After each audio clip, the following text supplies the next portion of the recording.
L-Assoċjazzjoni Maltija tal-Lukandiera u Ristoranti ra żieda ta' 6% fin-numru ta' turisti li ġew f'pajjiżna. Dan ħareġ minn studju mwettaq mill-kumpanija tal-awdituri Deloitte.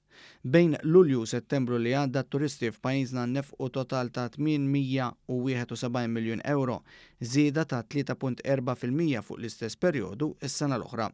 L-istudju ta' Deloitte innota wkoll li meta mqabbel mas-sena l-oħra, in-numru ta' turisti li qattaw l-lili tagħhom żdiedu wkoll b'2.5%.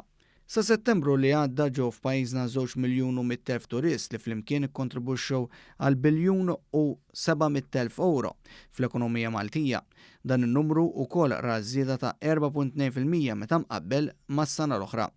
Dan l-istudju wera wkoll li fit-tielet kwarta din is-sena kważi nofs it-turisti li ġew f'pajjiżna għadu f'akkomodazzjoni kollettiva bħal lukandi, 35% ġewwa proprjetà privata u 17% tat-turisti qattaw lil ġewwa residenza ma' ħbieb jew raba tagħhom.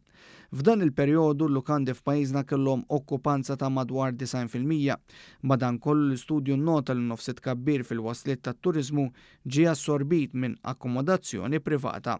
L-aktar pajjiżi li minnhom ġew turisti baqgħu l-Italja u r-Renju Unit, madankollu l-aktar suq li ra żieda kienu l-Irlanda u Spanja b'żieda ta' 26% u 21.5% rispettivament.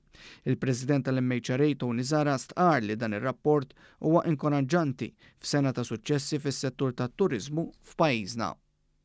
Is-sitwazzjoni hija pożittiva ħafna fuq dan l-istudju u jidher ukoll li l-aħħar 3 xhur li jispiċċaw f'Deċembru jidher ukoll li se jkunu tajbin. Allura nistgħu ngħidu li dis-sena hija tajba.